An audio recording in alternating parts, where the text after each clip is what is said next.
আসসালামু আলাইকুম প্রিয় দর্শক, এই মুহূর্তে দেশের সবচেয়ে আলোচিত বিষয় হচ্ছে প্রধান উপদেষ্টা ডক্টর মোহাম্মদ ইউনূসের সঙ্গে বিএনপির ভারপ্রাপ্ত চেয়ারম্যান তারেক রহমানের সম্ভাব্য বৈঠকটা হবে ইংল্যান্ডে এবং ডক্টর ইউনূস এখন এরই মধ্যে লন্ডনে পৌঁছে গেছেন এবং উনি অবশ্য গিয়েছেন ওনার একটা ব্যক্তিগত কারণে, উনি একটা পুরস্কার পেতে যাচ্ছেন। আর এরই সঙ্গে দেশেরও একটা কাজ আছে, সেটা হচ্ছে বিদেশে পাচারকৃত অর্থ, বিশেষ করে ইংল্যান্ডে পাচারকৃত যে অর্থ, সেই অর্থ ফেরত আনার জন্য কোনো কিছু করা যায় কিনা এটা নিয়ে ইংল্যান্ডের কর্তৃপক্ষের সঙ্গে কথা বলা গুরুত্বপূর্ণ বিষয়, কোনো সন্দেহ নেই।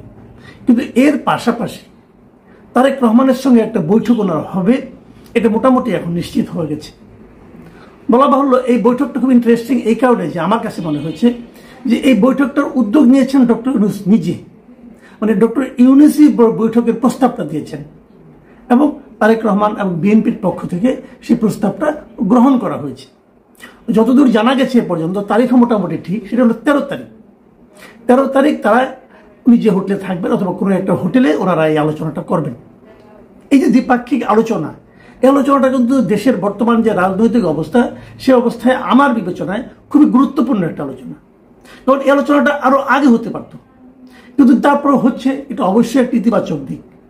কারণ দেশে যাই বলেন না কেন আপনারা, একটা তো পরিস্থিতি তৈরি হয়েছে দেশের শীর্ষ রাজনীতিবিদের সঙ্গে দেশের প্রধান উপদেষ্টার যে অন্তর্বর্তীকালীন সরকার আছে তার যে প্রধান উপদেষ্টা, তাদের আলোচনা হওয়াটাই কিন্তু আমি মনে করি স্বাস্থ্যকর একটা বিষয়। এবং আমি যতদূর মনে করতে পারি সম্ভবত ডক্টর ইউনূসের সঙ্গে তারেক রহমানের এটাই প্রথম সরাসরি সাক্ষাৎ। এর আগে এই দুজনের মধ্যে কখনো দেখা হয়েছে কিনা আমি জানি না।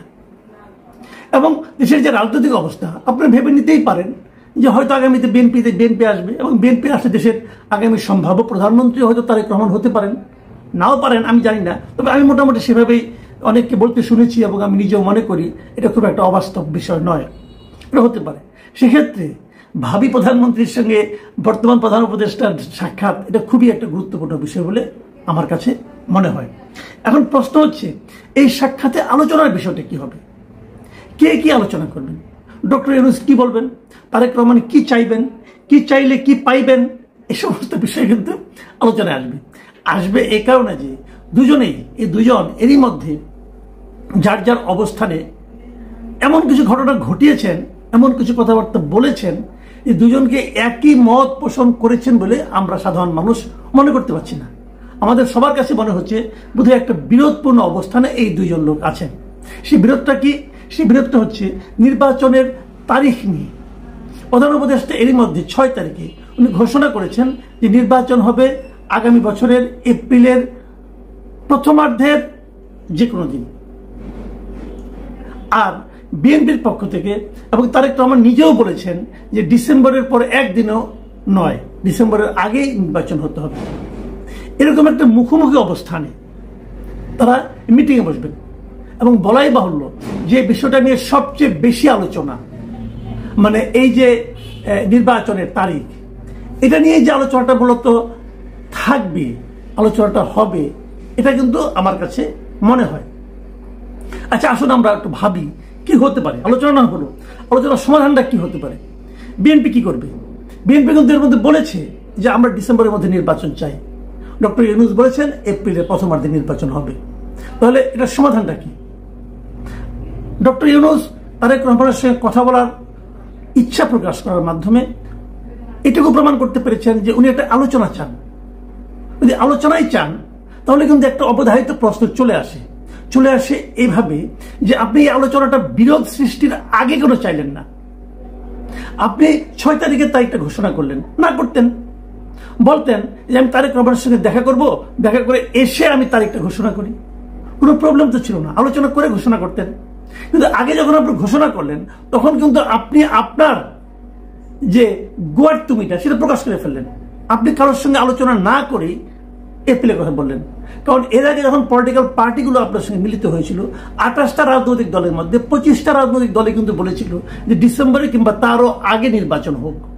আপনি হুট করে এপ্রিল বলে ফেললেন কেন?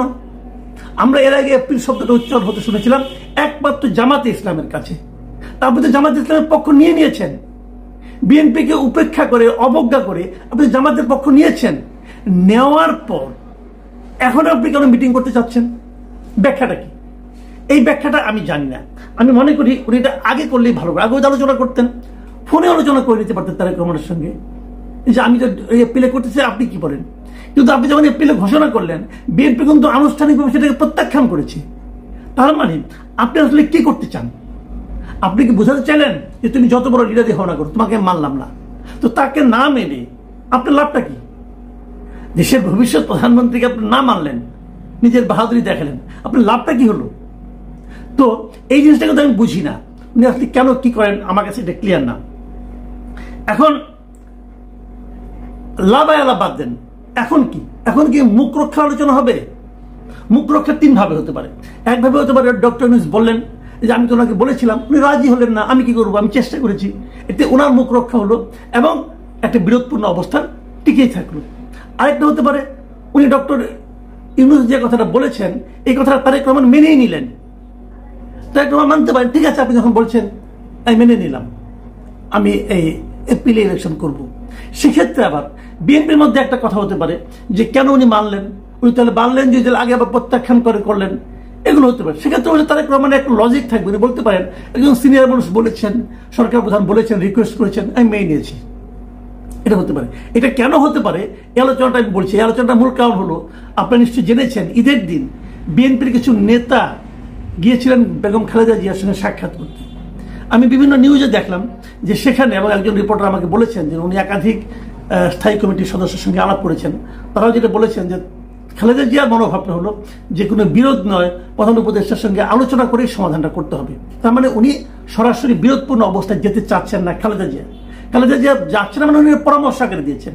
এই পরামর্শটা কিন্তু তারেক রহমান গ্রহণ করতে পারেন। উনি বলতে পারেন যে আমার মা বলেছেন, অথবা উনি দলের নেত্রী, উনি বলেছেন, আমি পরামর্শটা গ্রহণ করলাম। হতে পারে এতে তারেক রহমানের খুব একটা ইজ্জত চলে যাবে না, এটা একটা সমাধান হতে পারে। অথবা ডক্টর ইউনূসও কিন্তু উদারতার পরিচয় দিতে পারেন। কি দিতে পারেন? উনি বলতে পারেন ঠিক আছে আসেন আমরা একটা মাঝামাঝি পর্যায়ে আসি, আমি একটু এগিয়ে আসি, আপনি একটু পিছিয়ে যান।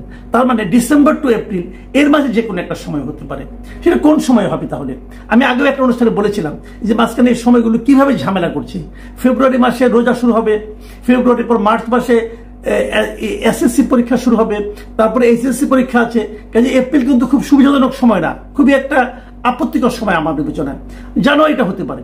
তাহলে কি আমরা মাঝামাঝি পর্যায়ে আসবো? হতে পারে, আমি জানি না। তবে যে জিনিসটা আমি বলবো, সবচেয়ে ভালো হয় যদি উভয় পক্ষে কিছুটা ছাড় দেয়।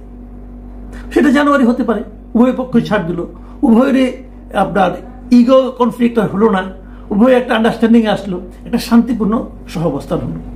কিন্তু যদি গো ধরে থাকেন দুজনই, তাহলে কিন্তু সংঘাত অনিবার্য।